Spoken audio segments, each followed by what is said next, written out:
Di tengah malam yang sunyi, mendadak suasananya berubah manakala saat itu terdengar suara hantaman yang begitu keras. Sumber suara itu berasal dari 100 meter di sebelah selatan minimarket yang buka selama 24 jam. Semua orang yang ada di sekitar sana diam karena kaget. Mereka memperhatikan ke tempat kejadian perkara. Di sana terlihat ada truk bermuatan pasir menghantam sebuah mobil sedan hitam di samping jalan. Untuk persekian detik, warga hanya diam. Lalu kemudian mereka berlari berkerumun di tempat kejadian perkara. Para warga segera membantu para penumpang di dalamnya. Mereka menggunakan alat seadanya. Mereka berusaha menyelamatkan jiwa yang masih tertanam di dalam raga. Seorang wanita berteriak histeris manakala melihat ada wanita yang tubuhnya tergencet di antara kedua kepala mobil tersebut. Tubuh bagian bawahnya hancur. Wanita tersebut memuntahkan darah dari dalam mulutnya.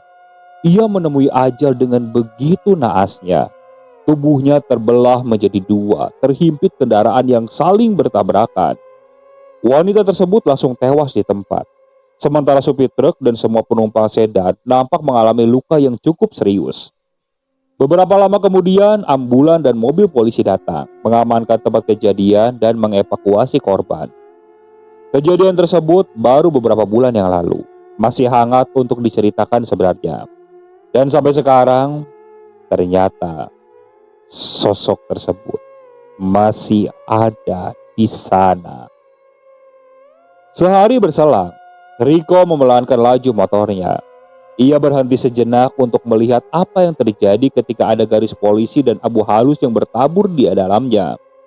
Lah, ini ada apa ya? Tanyanya di dalam hati. Setelah beberapa saat, Riko pun sampai di tempat kerjanya. Nah, perkenalkan namanya Riko. Dia adalah kawan saya yang bekerja di sebuah minimarket yang berada di salah satu jalan di jalur Pantura. Nah, Riko ini yang menjadi narasumber dari kisah tersebut. Ya, kisah ini memang cukup menarik untuk diangkat. Nah, ia ini bekerja di salah satu minimarket yang buka selama 24 jam non-stop. Dan sialnya, dia ini sering masuk shift malam ketika kejadian itu terjadi. Lah, itu ada apa di jalan, Dian?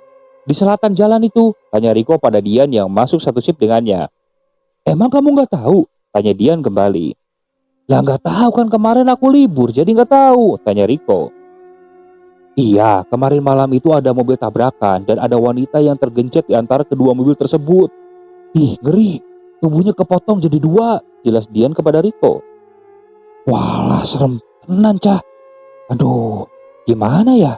Aku harus rajin sholat nih biar gak keganggu sama setannya, ucap Riko sambil berlari ke dalam toko. Lah, apa hubungannya, Rik? Saut Dian. Hingga shift 2 akan segera berganti, digantikan oleh shift 3 ketika waktu menunjukkan pukul 11 malam. Terlihat toko yang sepi karena waktu yang sudah memasuki waktu larut tengah malam. Sembari membereskan barang-barang yang dipajang, sesekali Riko melihat ke arah luar toko untuk memastikan bahwa tak ada hal aneh yang mungkin terjadi. Entah kenapa, malam ini jiwanya begitu tidak tenang. Riko gusar dan gelisah. Aneh, tidak seperti biasanya. Kenapa, Rik? Kayak orang bingung gitu, tanya Dian. Pertanyaan tersebut sontak membuat Riko terkaget. Apa, Di? Kamu itu ngagetin aku aja. Ih, kamu itu kenapa kok kayak orang gak jelas? Tanya Dian seperti itu. Firasatku kok gak enak ya. Malam ini kayak mau ada apa gitu, ucap Riko pada Dian. Makanya jangan pakai perasaan. Udah, kerja aja sekarang, ucap Dian seperti itu. Hingga waktu pun terus berjalan. Dan saat itu waktu menuju ke tengah malam.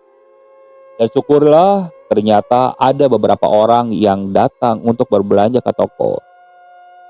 Terasa tak terlalu sepi jadinya. Riko nampak bersemangat namun tak mengalihkan perasaan yang tak karuan malam itu. Jam pukul 12:30 dini hari, dia nampak sibuk merapikan area kasirnya. Sementara Riko pun nampak sibuk dengan barang-barang yang sedang ia display agar terlihat rapi dan penuh. Bel tanda masuk berbunyi yang berarti ada seseorang yang masuk ke dalam toko mereka.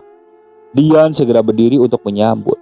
Tapi di sana Tak ada seorang pun yang masuk atau berada di dalam toko selain dia dan Rico yang tengah asik mendisplay barang. Karena penasaran, Dian pun melihat sambil berjinjit untuk memastikan. Namun tak ada siapapun kecuali Rico di pojokan. Mungkin Belnya saja yang sedang error, pikir Dian seperti itu. Dia kembali membersihkan area kasirnya. Tak beberapa lama, Rico datang menghampiri. Dian, itu perempuan di pojok cuma diem aja gak belanja apa-apa ya?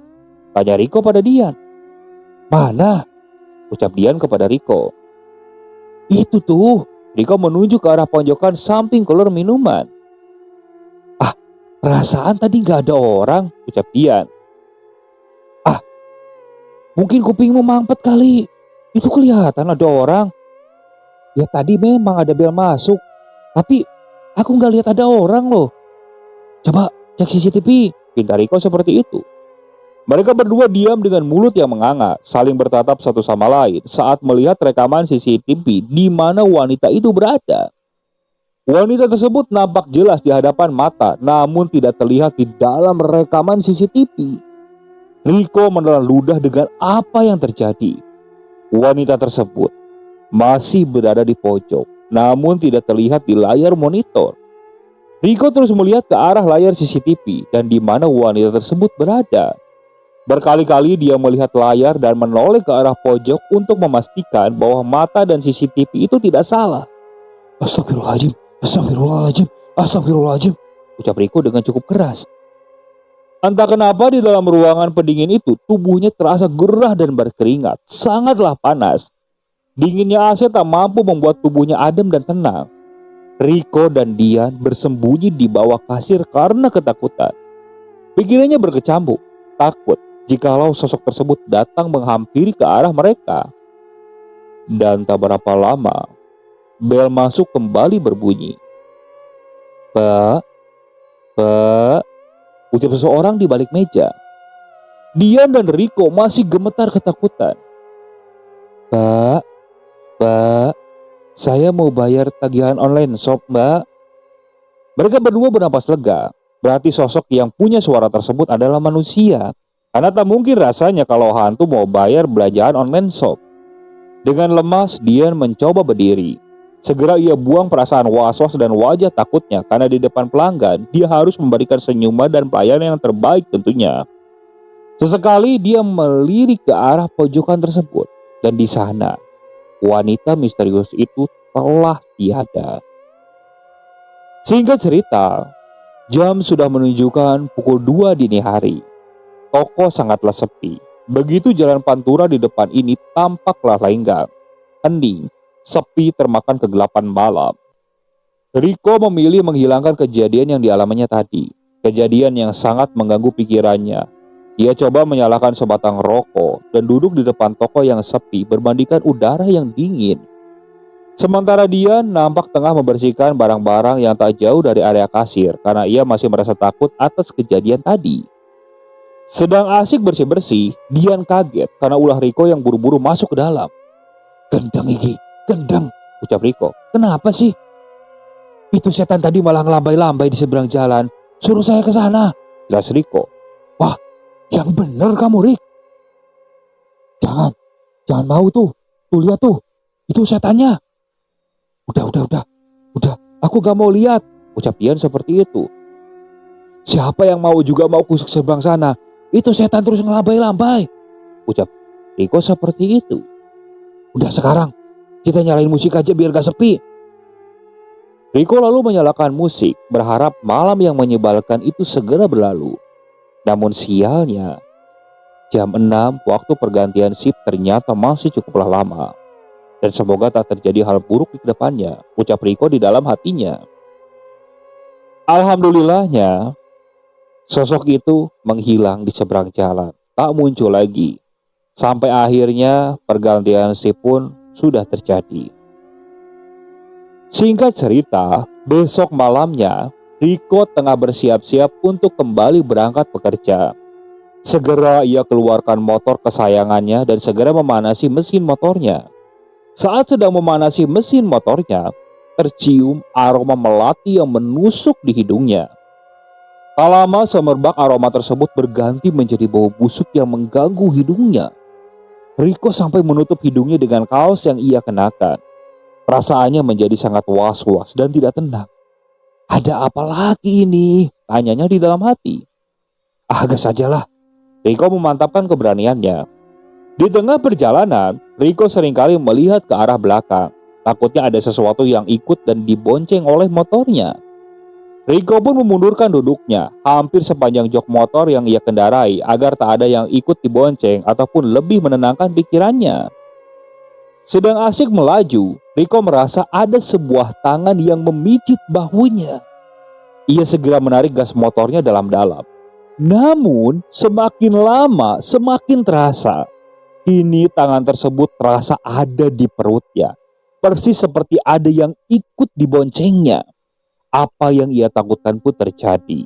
Ia diikuti sesuatu yang tak tahu itu apa dan apa tujuannya. Rico semakin menarik gas motornya dengan sangat cepat, melaju berharap sosok misterius tersebut jatuh atau hilang di belakang dirinya. Saat berada di jalan yang ramai, barulah tangan tersebut menghilang. Rico sedikit lebih tenang, namun tak mengurangi kecepatan motornya. Ia berharap segera sampai di tempat kerjanya. Di dalam helm full face-nya, Rico menangis ketakutan. Kenapa bisa? Kenapa ada yang mengikutiku? Pikirnya di dalam hati seperti itu. Padahal selama ini ia tidak pernah sekalipun mendapat gangguan atau hal yang menyeramkan. Apa yang salah atau ada sesuatu yang terjadi pada dirinya? Rico bergulat dengan pikirannya sendiri. Hingga malam kedua pun tiba. Semua nampak lancar dan berjalan seperti biasa. Pekerjaan yang membosankan, bertemu dengan orang-orang yang sama, rutinitas yang sama setiap harinya begitu monoton. Rico sampai hafal dan bisa meramal apa yang terjadi esok lusa. Karena semua sama seperti kemarin. Setiap hari selalu sama, setiap hari tak berbeda. Terbelenggu dalam hidupnya sendiri, diperbudak oleh tuntutan yang tak kenal kasihan. Memasuki waktu tengah malam, keadaan toko masih lumayan ramai. Syukurlah. Paling tidak ia bisa lebih tenang. Paling tidak si hantu itu tidak akan datang saat ramai seperti ini. Namun, semua tak berlangsung lama. Saat waktu menunjukkan pukul 12:30 dini hari, toko kembali sepi.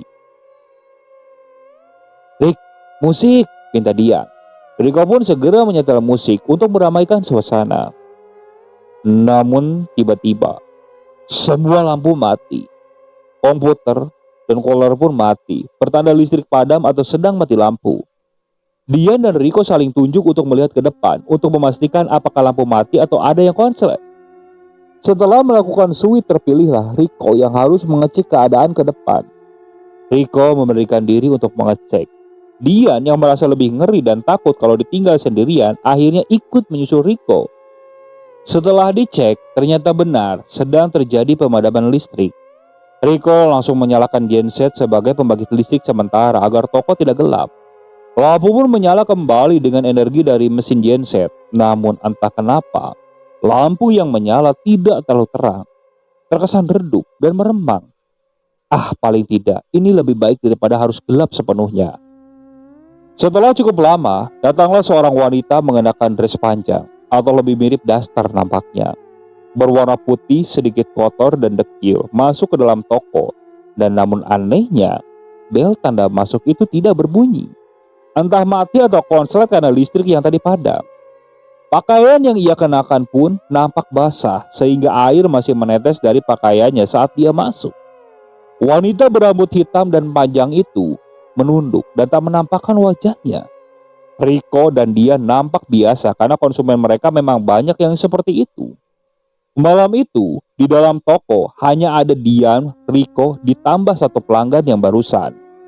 Terasa masih sepi tentunya. Belum lagi lampu yang redup menambah kesan yang berbeda tentunya. Dari meja kasir, masih terlihat wanita tersebut hanya diam di antara sela rak barang. Tidak bergerak sedikit pun. Rico menaruh curiga pada wanita tersebut. Jangan-jangan dia adalah penguntit yang akan mencuri barang.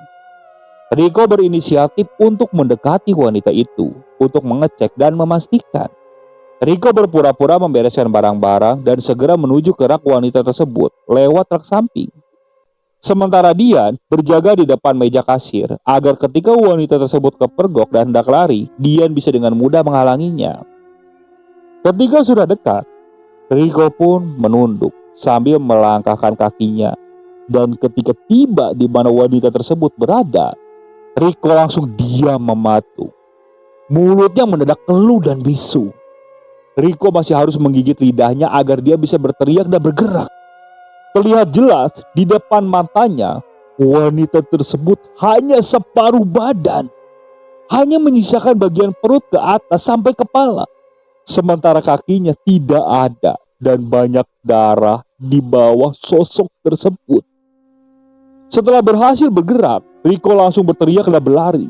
Sontak membuat Dian kaget dan memandang ke arah wanita tersebut. Tiba-tiba wanita tersebut tertawa. Tawa yang khas seperti suara tawa kuntilanak yang membuat Dian pun berlari keluar toko sambil berteriak-teriak ketakutan. Sementara Riko berlari ke arah dalam gudang. Sialnya bagi Dian, tak ada seorang pun yang bisa ia minta tolong karena waktu sudah masuk dini hari. Dian berhenti berlari. Dengan napas yang tergopoh-gopoh, Dian coba menenangkan pikirannya. Hari apa ini? Pikirannya, karena dia merasa begitu sial akhir-akhir ini. Sementara Riko berjonggok di pojokan gudang, ia merasa ketakutan. Keringatnya terus mengalir dari keningnya. Mas, Mbak, Mas, Mbak, terdengar suara wanita dari dalam toko.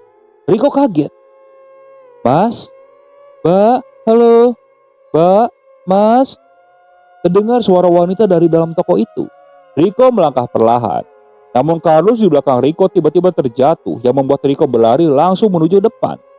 Dilihatnya di depan ternyata ada seorang wanita dan seorang anaknya yang ingin membayar belanjaannya. Ah, syukurlah, rupanya itu adalah manusia.